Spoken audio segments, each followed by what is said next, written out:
guys! Today we'll be recapping a story called Being a Maid is Better Than Being a Princess. Please like the video and subscribe to the channel. It helps us a lot. Enjoy! Before we get started, I also want to warn our viewers that this manhwa contains descriptions and illustrations of domestic violence at the start of the story. For anyone who might find this triggering, please proceed with caution. On a perfect sunny day, with the birds clear chirping, leaves shimmering with morning dew, and the warm morning sunlight streaming through the clear clouds, the maids rejoice once their tasks are finally over. One of the maids complains about too much laundry and says that her arms are already aching. Another maid shows off her muscles, which are starting to shape thicker than the blacksmith's. Momentarily, they all decide to take a break for a while. Meanwhile, a maid with blonde hair just quietly observes her coworkers. Before we proceed, I have a question. Have you ever pondered the backstory of someone? Wondering what events led them to their current circumstances? If so, let's delve into the life journey of this quiet blonde maid and uncover her story. Up until just a few months ago, this maid was living the life of a princess. Cianna Asylond von Silité was born into royalty as the princess of a small kingdom. She anticipated a life filled with happiness and love, like any typical princess, until tragedy struck with the passing of her mother when she was only 10 years old. And her father swiftly remarried following her mother's passing, introducing a new queen into their lives. Despite grappling with loneliness and deeply missing her mother, she made every effort to fulfill her duties as a loyal princess to her new family. Meanwhile, the new queen promises her father to transform his daughter into an elegant and beautiful princess on behalf of the former queen. However, this became her turning point as she endured mistreatment under the guise of education. The new queen reprimands Cianna and administers punishment for even the most minor mistakes. On one occasion, she threatens to use a whip to discipline her if she fails to greet properly. And for the 100th time, she follows through with her threat. Furthermore, they force her to wear an extremely tight corset that nearly suffocates her, along with a dress that feels overwhelmingly heavy. Yet such treatment is considered a normal thing for a princess of the kingdom. After Cianna's greeting to the guests failed to meet the new queen's expectations, she punished her by confining her in a dark room. Additionally, she repeatedly scolded the princess, accusing her of not presenting herself profoundly in front of His Majesty. Just as the queen is about to administer the whip to the princess, His Majesty unexpectedly arrives and catches her in the act. While she attempts to explain, the princess pleads for her father to intervene and save her. However, he merely tolerates the misconduct and even agrees to scold her if she doesn't improve her behavior. What kind of father is he? Afterwards, Cianna begins to hold herself responsible for every misfortune. She had merely endeavored to embody the ideal princess for their family. However, after enduring repeated abuse, all she desires is to disappear. That was her wish, but she never thought it would actually happen. When she was 18, the castle fell to the Imperial army in half a day, and they conquered the continent. The crown prince of the Lebanon Empire, Rashid Lebanon de Ajane, or what they call the Bloody Prince, came personally to the castle. He arrived to witness Cianna's father's surrender. However, due to his pride, her father chose death over begging for mercy from the invaders. In his capacity as the Bloody Prince, Rashid promptly executes him as per his wish. Meanwhile, the princess observes the disruptive scene unfolding before her. As soon as Rashid comes her way, she immediately begs to spare her life. Although she didn't live a happy life, she doesn't want things to end this way. Cianna expresses her willingness to do anything for him as she continues to beg. The first thing that came to mind was for her to become his woman. However, she refuses, fully aware that she's not capable of that. In her perception of herself, she lacks seductiveness and gentle charms, so she is convinced that Rashid will not find her appealing.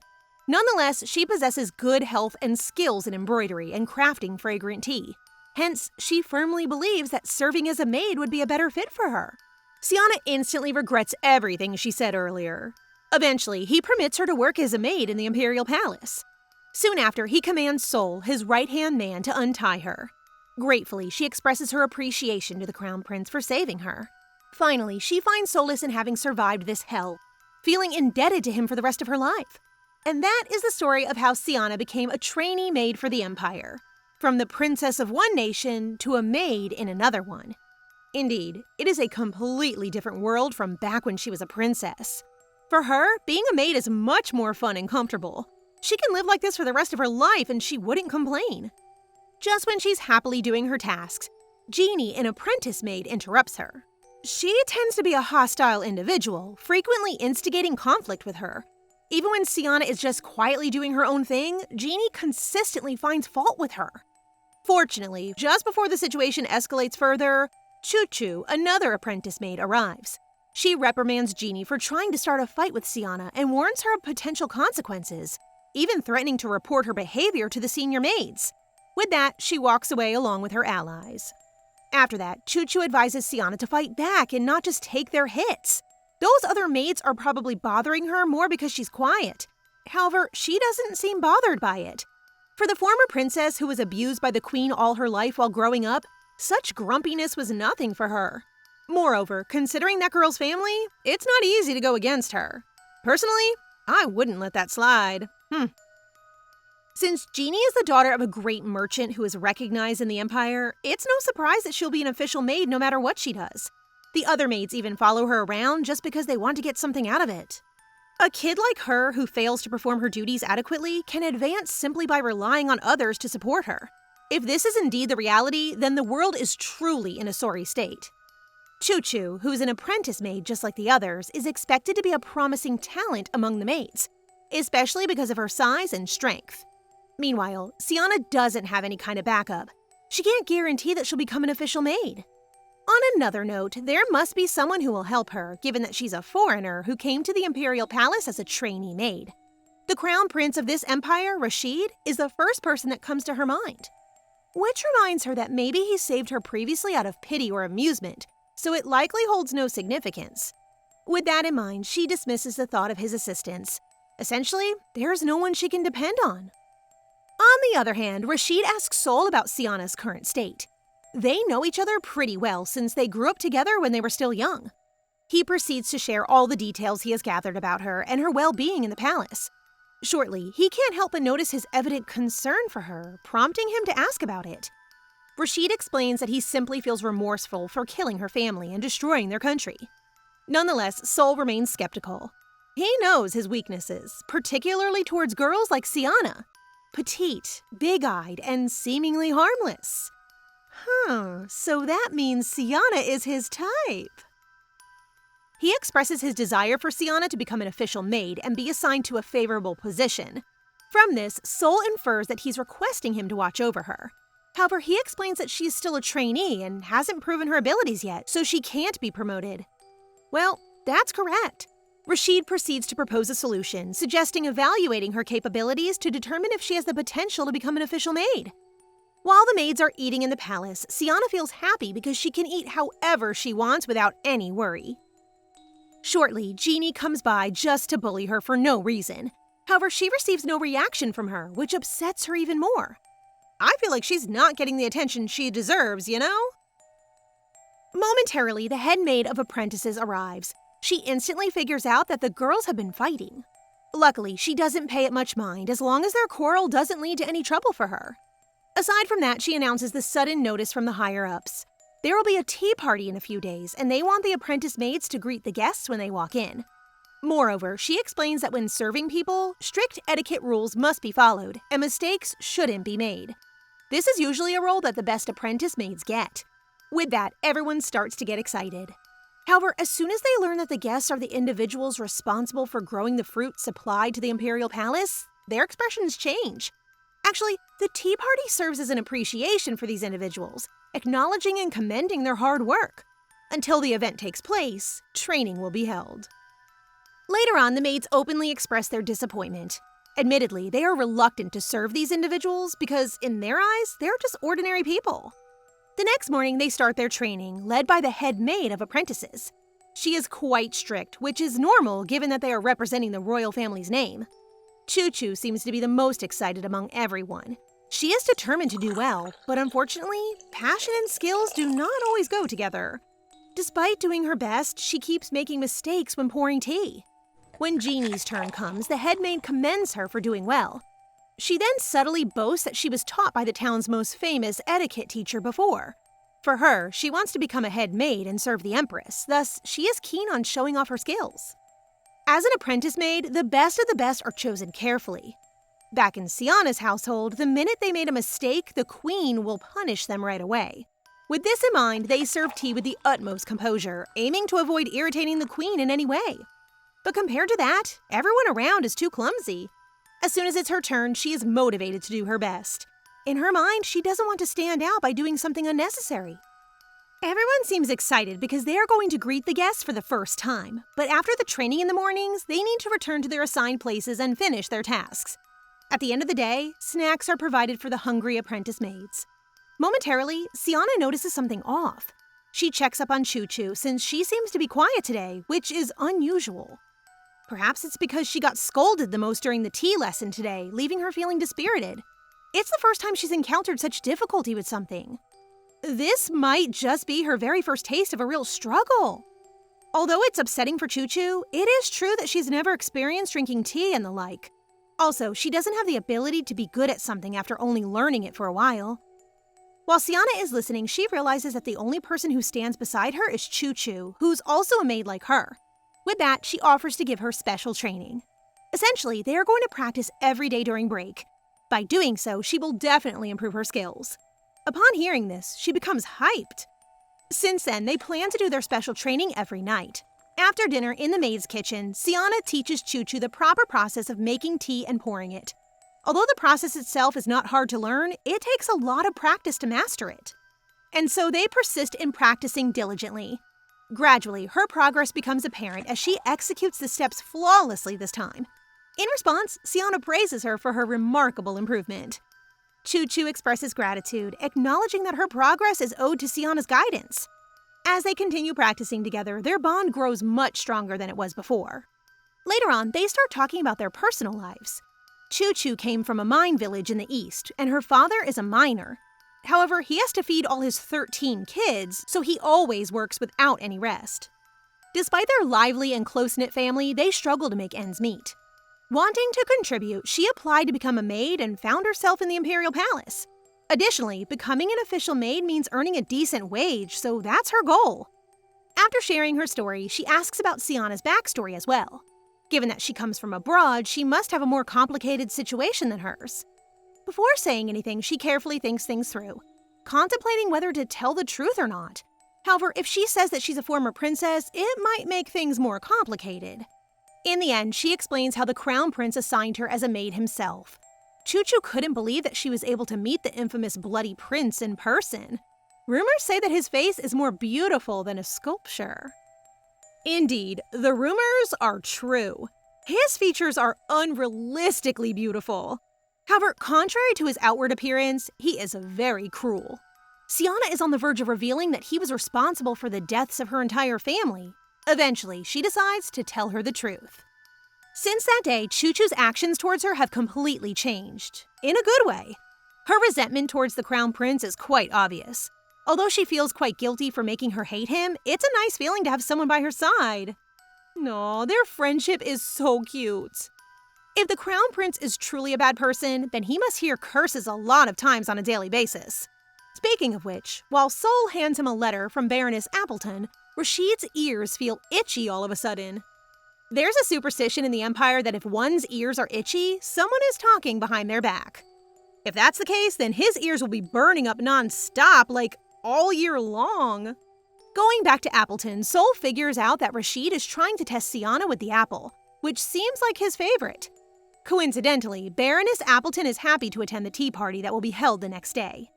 The day of the tea party arrives, and the apprentice maids are busier than usual. Each of them is busy cleaning and designing the venue.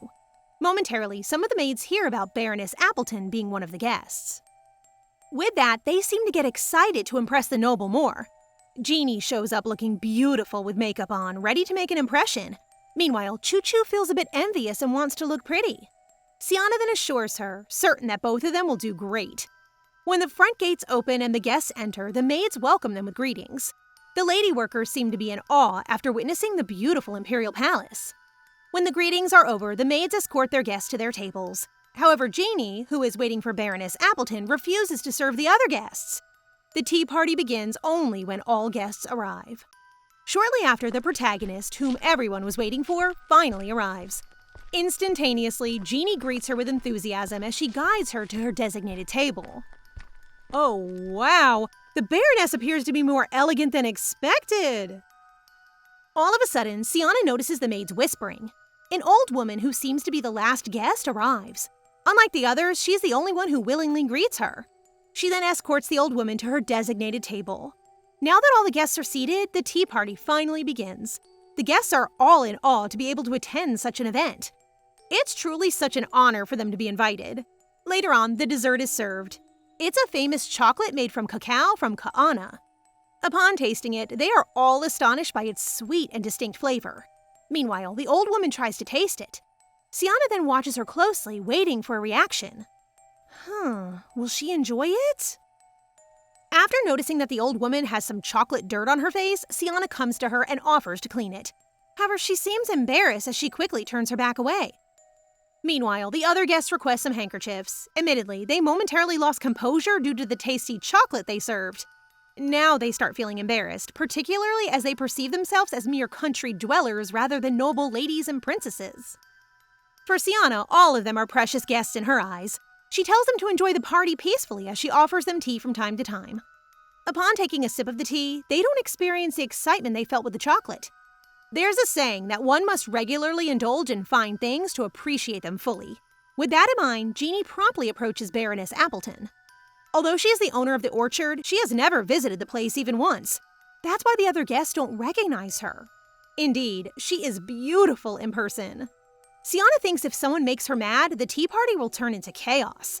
With confidence and a bit of arrogance, Jeannie serves Baroness Appleton chocolate. However, that escalated quickly because she seemed to notice her attitude. It turns out that the noble lady has been enduring her arrogant greetings and judgmental gaze since the beginning. Moreover, she gets criticized for her tea-pouring skills. The Baroness couldn't tolerate this rudeness any longer. I think she deserves it. Anxiously, Jeannie makes another attempt to pour her tea, yet Baroness Appleton still appears dissatisfied. It's known that a maid who fails to perform her duties properly will face severe punishment. With that said, she contemplates the punishment she intends to give. But before she makes a decision, Cianna interrupts and apologizes quickly. She takes accountability for Jeannie's mistakes. Because of their inadequate skills, they fail to meet the standards expected of a noble lady. She continues to plead for forgiveness on their behalf. True to her character, Baroness Appleton proves to be a challenging person to satisfy. It takes Cianna some time to persuade her. As a maid, she simply makes a modest request to improve the guest experience. Fortunately, she agrees eventually. However, if they fail to meet her expectations, the anger previously directed at Jeannie will now be directed at Cianna instead. This reminds her of her past. Before, she was taught how to make tea while other nobles were watching her. Their eyes looked like those of wild animals looking at its prey. The moment where even the smallest mistake was not tolerated. It's truly a life and death matter! How scary! Presently, Cianna reminds herself that her priority is to serve Baroness Appleton attentively. With that in mind, she presents a cup of Earl Grey tea from Ingrid and offers it to her with proper etiquette. Tea leaves play an important role in defining the taste of black tea. The selection of raw materials is vital, as is the precise amount used, since there's no way to gauge it accurately without a scale, which could result in the tea being too bitter or too bland. Additionally, the spoon shouldn't be overfilled, and the servant must ensure that the tea leaves are evenly spread without any clumps. Once brewed at the correct temperature and for the right amount of time, the tea is ready to be served. Cianna then introduces the Earl Grey tea from Ingrid to the Baroness. With a sharp glance, the Baroness subtly nods in approval. Cianna gracefully raises the kettle, allowing the aroma to mingle with the air, being careful not to splash any liquid into the glass, thereby enriching the fragrance. With a gentle motion, Cianna achieves the perfect balance of water temperature and tea leaves. She then asks the Baroness to inform her if the taste doesn't meet her expectations, understanding that taste is subjective. Despite the quality of the tea leaves and the brewing process, if it doesn't suit the Baroness's taste, they could all be in danger. Fortunately, the Baroness finds it splendid and even requests Cianna to assist her whenever needed. That afternoon, the guests returned to their residences safely, concluding the tea party, which had been filled with tension and excitement without any issues. Before departing, the guests expressed their gratitude to Cianna for ensuring a peaceful tea party without causing any discomfort to the Baroness. However, Cianna senses that the elderly woman is hesitant about something. Consequently, she inquires if there's anything the Baroness wishes to discuss. The old lady confesses her fear of encountering criticism at the Imperial Palace due to her appearance, but mustered the courage to attend. Cianna's unexpected actions made the day enjoyable, creating the most memorable experience of the Baroness's life. Although Cianna is aware that traditionally, servants are expected to maintain a polite demeanor without displaying personal emotions, she finds it challenging to contain her happiness at serving such a precious guest. Unbeknownst to her, the Baroness observes Cianna from a distance behind the pillars. Once the tea party concludes, the maids resume their daily routines, from preparing banquets early in the morning to cleaning up until sunset. Life as an apprentice maid is undoubtedly demanding due to the workload, but Cianna finds solace in leftovers. As she discusses the day with Choo-Choo, two other maids approach her, praising her earlier actions and asking her to teach them how to serve tea. Cianna is pleasantly surprised by their change in attitude, yet Jeannie's demeanor remains unchanged as she continues to mock Cianna's foreign origins from a kingdom in ruin. I swear, this girl has no shame left on her. This time, the other maids stand for Cianna, reminding how Cianna took care of Jeannie's clumsiness. Jeannie trembles in embarrassment and leaves. The other maids then talk about how the Baroness was indeed on a different level than the other guests. Cianna notices it too. It wasn't just her posture. Every aspect of her, from her walk to her movements while sipping tea, exuded dignity, a presence that transcended mere nobility. That night, in the Imperial Palace, Sol notices someone walking in the hallway and was surprised to see the Baroness. And so he reminds her not to keep coming like a sharp knife to the Crown Prince's room in order to avoid issues. What? Does this mean she is his sister? They kinda look alike too. With such a strict etiquette, almost like that of a princess, Cianna can't help but to shrug off the thought of the Baroness as someone related to the Imperial family. In the Imperial Palace, the Baroness starts emitting such dark energy the moment Sol judges how weird of a man Rashid is, who looks fine on the outside but only thinks about the soft soles of a squirrel's feet. Still, the Baroness asks him to go on, but Sol knows that he'd be in great danger if he will. And so, the Baroness proceeds to go inside and greets Rashid's pets like her own. What? What's going on? Now I'm confused. It turns out that the Baroness is none other than Rashid himself. He bought magic stones worth more than a mansion just to dress up as a woman for half a day. Sol can't help but to think that he's crazy enough to do that. That's not the issue, Sol. With a body and a face like that, I don't know how to recover from here. Even so, Sol then asks if Cianna met his expectations. I don't even know how Sol manages to put up a straight face after seeing that body. But Rashid is pretty honest enough to admit that she, in fact, exceeded his expectations. It won't be easy for someone who was a princess just a few months ago to replicate the etiquette of a maid. However, Cianna's position of the arm, the shape of the hand holding the teapot, and a face that lowers its head weakly to avoid eye contact makes her unbelievably perfect, as if things written in the etiquette book have been replaced. And so, Cianna's grace can't be concealed even in a maid's uniform, so he finds it fun to observe her. Sol is now positive that Rashid is indeed crazy. Even common sense doesn't apply to him. Even thought-provoking conversations with him have no sincerity. Like, for instance, he thinks that everything that isn't cute should die. Thank God I'm safe. Just kidding. Sol knows that Rashid is an extreme misanthropic, but thanks to him, he learns how to see people's intentions clearly. But it still doesn't mean that Rashid should find Cianna's situation funny. Also, bringing her to the palace as a maid is something way too much, especially that she's from a defeated country whom Rashid trampled down. Sol is furious that she may do something outrageous in the future as a revenge. However, Rashid already tested her abilities and finds Sol's thoughts impossible to happen. Meanwhile, as Cianna impresses the other maids with her embroidery skills, the head of the apprentice maids calls her, delivering the news that the Baroness wants to see her. Cianna can't help but to overthink if she made a mistake last time. However, as she enters the room, she is surprised to see the old woman introducing herself as Magdalena Appleton, the real Baroness. Even confused, she remembers that not once did the noble lady refer to herself as the Baroness of the entire tea party. She then apologizes immediately for mistaking the old lady as just some kind of an ordinary guest last time. Magdalena laughs because she is the one who chose to hide her identity, so Cianna has nothing to apologize for. When the Baroness received an invitation letter from the Imperial family to attend a tea party, she knew that it was an opportunity that may never come again. However, she was reluctant because of how she looks. In fact, she has been living in seclusion. She knew very well what kind of rumor would spread if she went to the tea party given her appearance. However, another letter came stating that she could keep her identity a secret. Magdalena grabbed this chance so no one would bother her at the tea party. However, Cianna approached her with her shining dignity. Magdalena was impressed with her, so from then on, she started studying etiquette, wanting how much she would like to be as elegant as Cianna. So this time, in that sense, Magdalena greets her in a more formal way, grateful for what Cianna did that day. Even though Magdalena's greeting isn't perfect, Cianna appreciates the warm feeling that the Baroness conveys to her. And even though it's just a greeting, it shows what kind of person Magdalena is.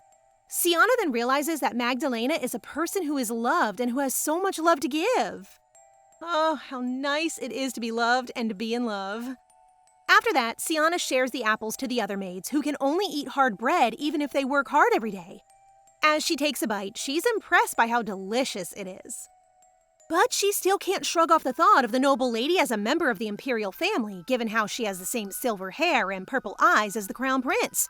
Wondering if she's really a princess who plays pranks on people just because she doesn't have any friends. That noble lady is the crown prince himself, and yes, he plays pranks on people because he doesn't have any friends. However, she is much more surprised that the head of the apprentice maids announces that she has been promoted to become an official maid. This puts Jeannie into beast mode, demanding for an explanation. Isn't it clear that she's just so full of herself when she can't even perform well in her job? The head maid makes it clear that the tea party was a test to see their abilities. And by that, they know very well who stood out the most on that day.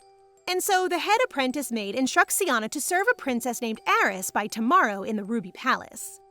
However, Cianna isn't happy about it, worried that others will surely hate her since they all worked so hard to be promoted as well.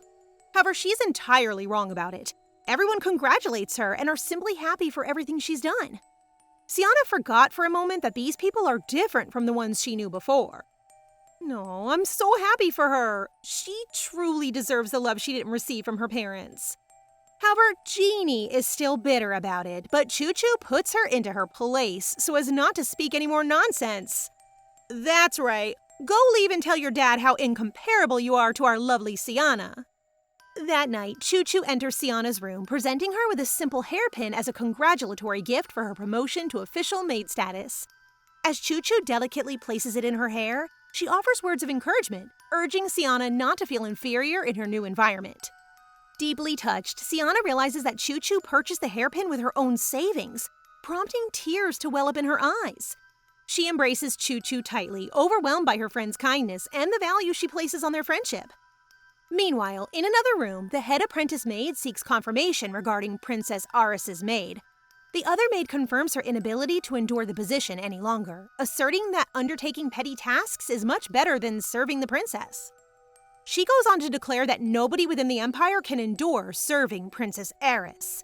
That morning, Cianna is ready to depart to the Ruby Palace. From a princess of a ruined kingdom to an official maid of the Empire, she vows to only walk on the flowery path.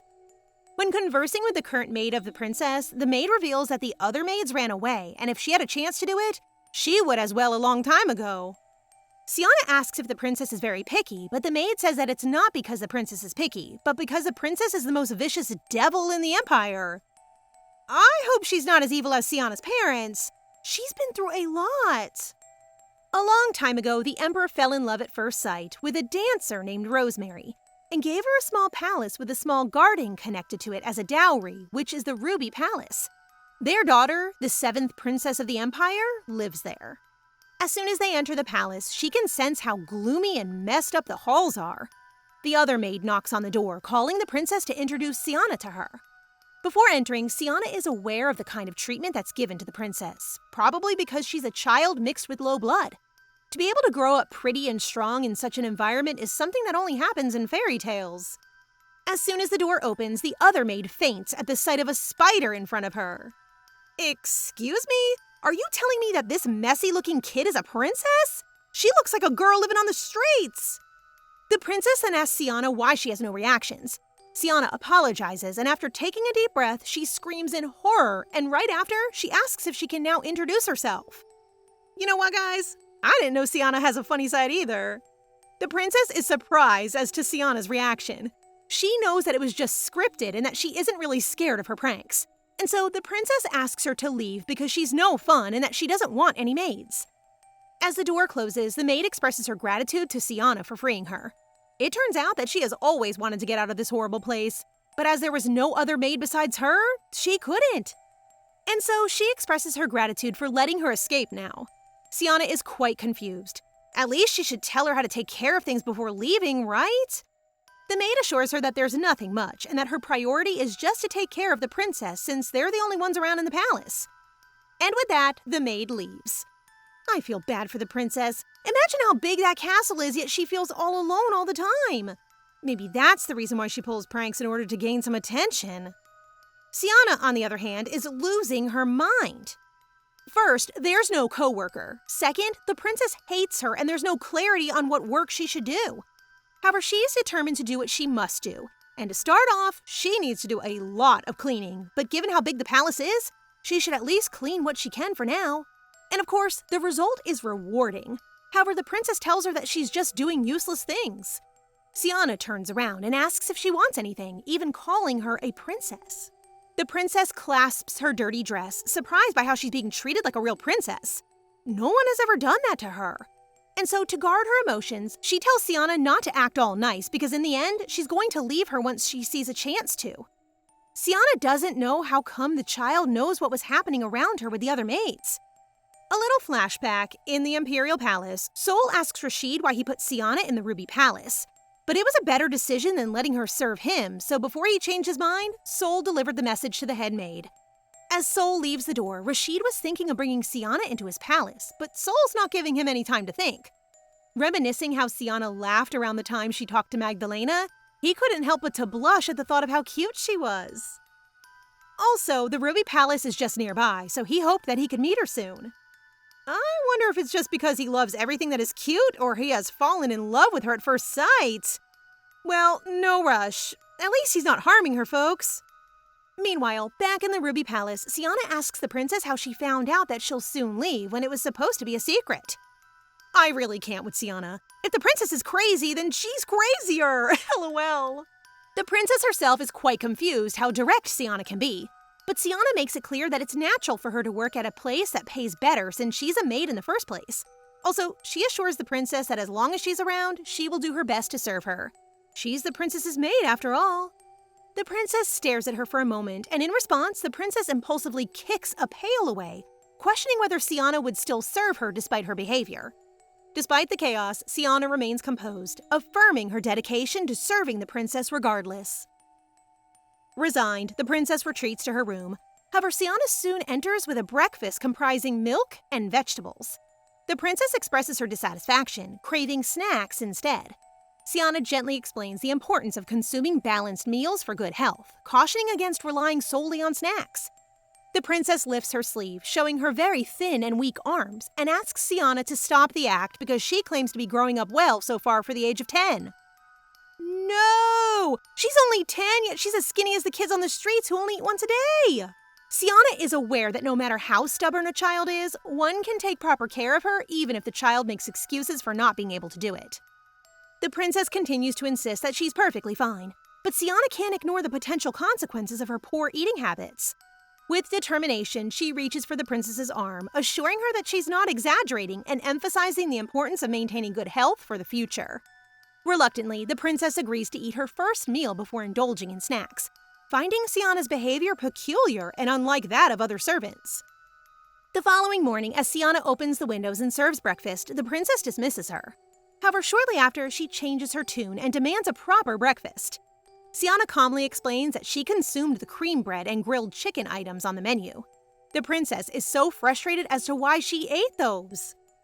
Cianna explains that she's simply following the royal family's laws. It is customary for the food left over by the royal family to be eaten by the attendants. So because the princess didn't eat breakfast, Cianna ate it instead. Discovering a method to persuade the picky eater, Cianna employs the "if you don't eat now, I will eat it all" tactic, which proves effective in encouraging the princess to eat her meals. Cianna realizes that instilling an understanding of the value of food is important for any child. Cianna experiences it firsthand, but that was just abuse and not in a form of lecturing her. After that, the operation continued, and the princess feels proud of letting Cianna starve all day after finishing her meal with no leftovers. Cianna pats her head and praises her, but she quickly apologizes for touching her without consent. The princess sends her away, but the princess blushes at someone patting her head for the first time. As mealtime tensions subside, Cianna tackles the challenge of persuading the princess to bathe, resorting to inventive tales about imaginary bugs threatening her hair and skin. The princess has no other choice but to take a bath and to brush her teeth. This time, she feels relaxed under Cianna's care. That evening, Cianna expresses gratitude to the princess for her cooperation and offers to read her a fairy tale as a reward for her efforts throughout the day. I love how Cianna knows what she's doing in order to take care of the child well, despite not having the privilege to receive such treatment at a younger age. This is just so sweet. The princess finds it annoying that Cianna keeps accompanying her. She was really annoyed that Cianna was always with her from morning till night. In Cianna's defense, she just wants to read the princess a story. However, when Cianna's about to leave, the princess decides to listen to Cianna's short story. I think Eris has a soft spot for Cianna. Cianna recounts the tale to Eris about a diamond princess who adored sparkling diamonds. The princess amassed a collection of diamonds, adorning herself from head to toe with the precious gems. One day, she learned of a diamond possessed by an evil dragon and resolved to acquire it for herself. Venturing to the dragon's tower, she encountered the formidable creature guarding it. The dragon, captivated by the princess's beauty, declared that she could have the diamond only if she agreed to marry him. Displeased with the abrupt ending, Eris expresses her dissatisfaction. When Princess Eris finally falls asleep, Cianna looks at her while sleeping innocently. In Cianna's mind, she decides not to give up easily as the princess's maid, believing it's what Princess Aris's maid would do. And that duty is to assist Aris in becoming the best version of herself. A strong and healthy princess. Seriously, hands down to Cianna's patience, she surely has a lot to offer. The morning arrives and Aris finds herself in the garden contemplating the changes that Cianna has brought into her life. As Aris gazes at Cianna, a perplexed expression crosses her face. When Aris steps into the soil where various flower seeds are buried, Cianna immediately warns her. Excitement radiates from Cianna's expression as she anticipates the growth of the flowers and the prospect of crafting a bouquet from them. Observing Cianna, Aris contemplates her actions, finding them irritating, and strategizes how to uncover any ulterior motive Cianna may have. As she walks away, Aris notices a hair clip belonging to Cianna lying nearby and claims it as her own, asserting that it was dropped within her mansion. Despite Cianna's pleas for its return, Aris remains stubborn. Instead of returning the clip, Aris attempts to flee, convinced that Cianna won't catch her. However, she finds herself at a dead end, trapped by Cianna's imposing presence. Cianna reminds Aris that taking something that doesn't belong to her is wrong, yet Aris refuses to return the pin and tosses it into the water. Oh no, that pin is so precious to her! Aris, you're being a bad girl! In Aris's dream, memories of her previous maid flood her mind, evoking feelings of fondness and betrayal. She recalls the deep bond they once shared, akin to that of a mother and daughter, until an incident shattered their relationship. Witnessing her trusted maid being punished for theft left Aris speechless and unable to intervene just because she didn't have much power and authority to do so. Following the departure of her maid, Aris grapples with feelings of sadness and betrayal. Learning that her maids had exploited her for personal gain only deepens her pain, compounded by the realization that they all eventually left, spreading gossip about her commoner status. The appearance of Cianna in her dream further unsettles her, foreshadowing another inevitable departure. When she wakes up, Aris is burdened by a heavy feeling in her chest, the memory of her dream lingering in her thoughts. She interprets it as a warning sign, prompting her to take action before becoming too attached to Cianna. It's really unfortunate to witness Aris's behavior. She seems to be acting out of a place of trauma, possibly as a defense mechanism. When Cianna enters Aris's room, she notices the princess's unrest and expresses genuine concern for her well-being, sensing that Aris may not have slept well or eaten properly. Seeing Aris's wary appearance only deepens Cianna's worry. Going back, Aris found herself instinctively embracing Cianna, recognizing the unwavering support and compassion she had shown, despite her past actions. This moment of connection led Aris to acknowledge Cianna's true nature, which was in contrast to her previous experiences. In the embrace, Aris earnestly pleaded with Cianna not to leave, expressing regret for her past behavior, including the incident with the hair clip. Cianna, in turn, reassures Aris of her commitment to stay, graciously accepting her apology. In a pledge of support, Aris vows to assist Cianna in any way she can, determined to make amends and forge a stronger bond between them, even if it means sharing the burden of chores at the Ruby Palace. I'm glad that she's now more open to Cianna. They look so cute together.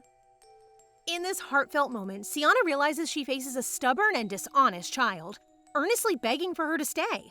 Standing before the child, she makes a solemn vow to nurture and care for her until she matures. Despite Aris's offers and entreaties, Cianna resolves to remain by the child's side, fulfilling her duty as the princess's maid. In the days that follow, Princess Aris surprises Cianna by refraining from pulling pranks and diligently keeping her promises to her. She eagerly assists Cianna in the garden, tending to the plants with care, and later, she willingly helps carry the laundry. Observing Aris's eagerness to learn, Cianna suggests they proceed to the study room, to which the child disapproved. Still, Cianna has to teach her the basics, building her character step by step. However, upon arrival, they discover a lack of essential supplies such as pens and paper. Cianna decides to briefly leave Aris to fetch the necessary items. Upon her return, Aris can't help but notice Cianna's disheveled appearance. Learning that the royal guard has declined Cianna's request for supplies, Aris is puzzled and questions the reason behind the refusal. Cianna explains the need for royal confirmation to obtain the supplies, leaving Aris pondering how to proceed. Cianna considers Aris's suggestion to seek confirmation from Rashid, the crown prince. However, she hesitates for a moment and asks if the child is close to the crown prince. Aris reveals that her mother and the crown prince were quite close to each other. Nevertheless, Cianna decides to take a chance and sends a letter to Rashid. As they contemplate their next steps, the unexpected arrival of the crown prince takes them by surprise. Despite his warm greeting, Cianna and Aris remain in awe of his presence, unsure of how to proceed. I see that's quite quick, Rashid. Do you guys think he wants to see her badly? Even Aris is surprised when her brother promptly arrives after receiving the letter. She remarks that he only needed to send a confirmation letter, but Rashid explains that he came because he believed his sister needed help. He proudly presents a letter required to obtain the necessary supplies. Then, he insists that Aris must offer him tea, considering him a guest. However, Cianna informs him that they don't have any tea to prepare. Undeterred, Rashid reveals the ingredients required to prepare tea directly. It's not obvious that he came prepared. As they enjoy their tea, Cianna can't help but marvel at the unexpected places where they keep meeting. The vastness of the Imperial Palace contrasts sharply with their current location in the Ruby Palace. She feels a twinge of nervousness when Rashid gazes at her, fearing he might remember her. However, any tension dissipates when Aris expresses surprise at the delightful taste of the tea. Rashid concurs, praising Cianna's tea and even mentioning her by name. Cianna is taken aback when the Crown Prince recalls her name, shocked that he still remembers her. Aris, puzzled by their connection, learns from Rashid that he appointed Cianna as a maid in the Imperial Palace and sent her to the Ruby Palace. After finishing their tea, the Crown Prince hands them the confirmation letter they requested. When Aris asks how she can repay him, Rashid insists that the tea suffices for now, but hints at a different form of repayment in the future. Aris suspects that her brother will continue visiting her. I think so too. Next time, he might end up bringing more tea. Before departing, Rashid turns his attention to Cianna, thanking her for the delicious tea. Aris, displeased by his focus on Cianna, demands he leave immediately. Once Rashid leaves, Cianna seizes the opportunity to share her thoughts. She remarks on the apparent closeness between the princess and the crown prince, but Aris insists they're not as close as they seem. Aris reveals that the confirmation letter adds to her debts to her brother, underscoring their competitive sibling relationship. Aris recalls Rashid's ascension to emperor, a time marked by ongoing rivalry among her half-siblings, leaving her feeling isolated and unsupported. She reflects on the neglect she endured as a child and the constant belittlement she faces despite her royal status. Though hesitant to accept the confirmation letter, she appreciates Rashid's willingness to help. Poor Aris. It's not right to belittle someone just because she doesn't have a mother to take care of her. Aris's revelation about her upbringing deeply saddens Cianna. She realizes that Aris never wanted the burden of being a princess. All she desired was a normal childhood, to study, to sleep late, and worry about ordinary things. It pains Cianna to hear that Aris's royal responsibilities overshadowed her desire for a simpler life. Meanwhile, as Rashid rides in the carriage to his palace, he can't shake the memory of his interaction with Cianna. He describes her as a squirrel, noting her cute face and round eyes. In his mind, he concludes that Cianna is the perfect fit for his palace, impressed by her demeanor and capabilities. I hope he doesn't think of her as one of his pets, although Cianna is indeed the cutest maid in the Empire. Despite the distractions of the clean surroundings of the Ruby Palace, Rashid's thoughts linger on his recent encounter with Cianna. His knight responds positively to the inquiry about the palace's cleanliness and notes Aris's improved health. However, the knight hesitates, attributing these changes to Rashid's influence, earning a swift kick to his feet in response. Reflecting on the dynamics between Aris and Cianna, Rashid believes that Aris has finally opened her heart to the maid. When the knight mentions assigning Cianna to Aris, Rashid acknowledges Cianna's equal treatment of people regardless of their status. Furthermore, Rashid muses on their shared tastes, noting that since Aris's birth, she has always shared his preferences.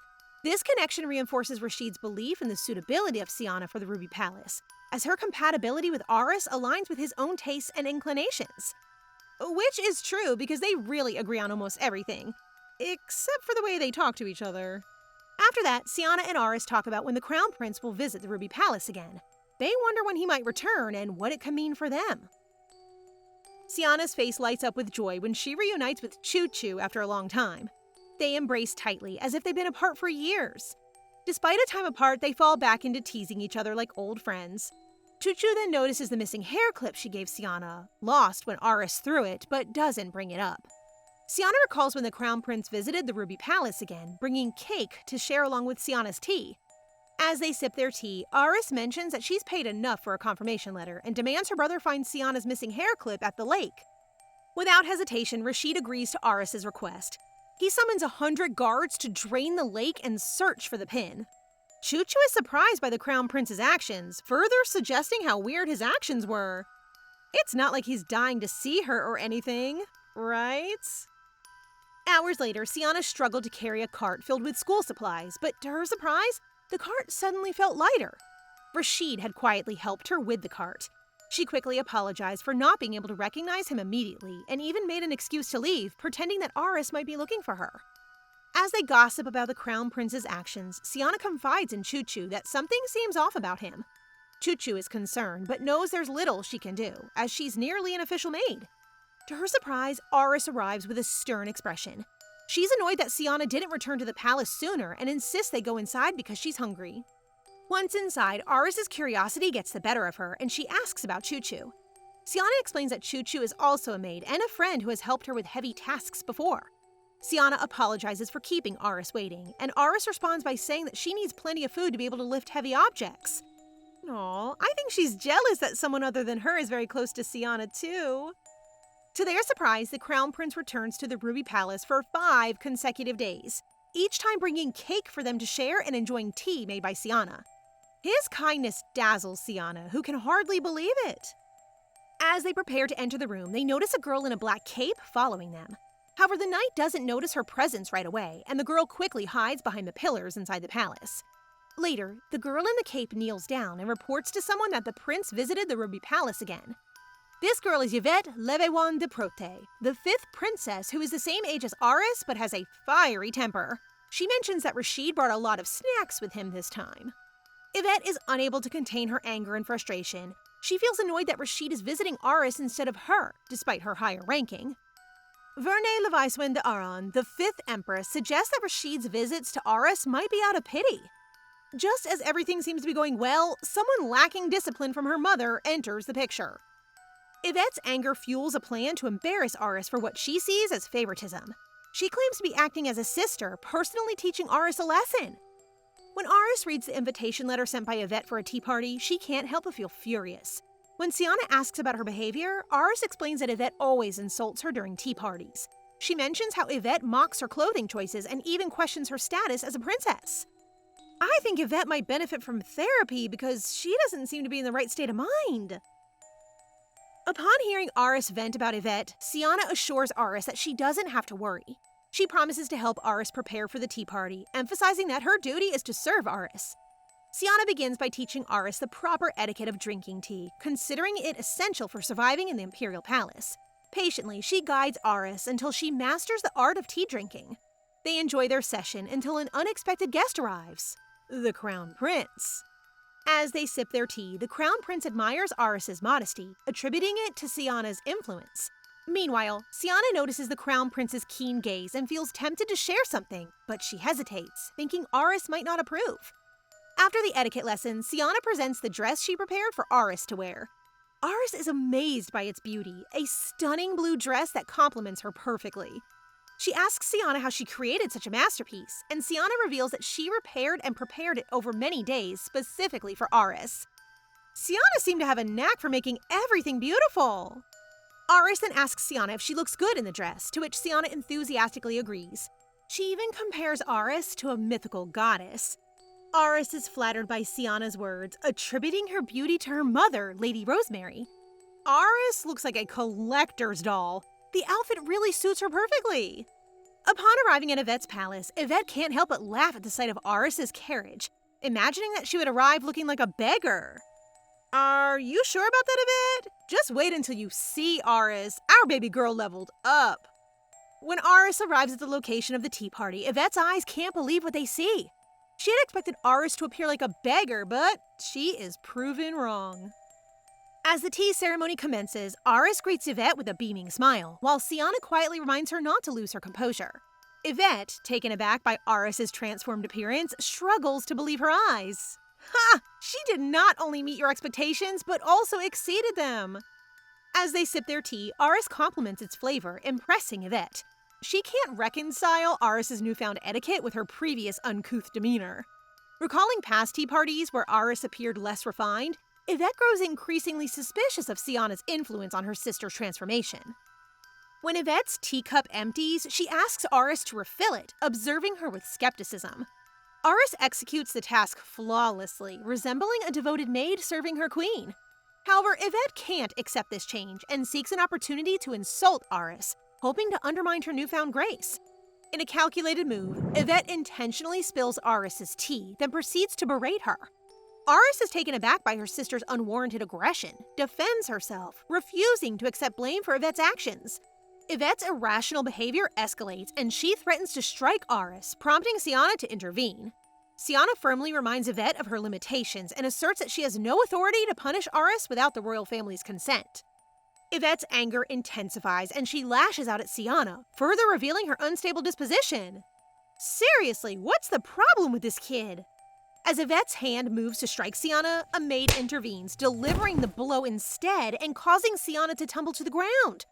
Her face bears the brunt of the impact, visibly swollen from the force of the slap. After the harrowing ordeal, they hastily depart from Yvette's residence, seeking refuge back at the Ruby Palace.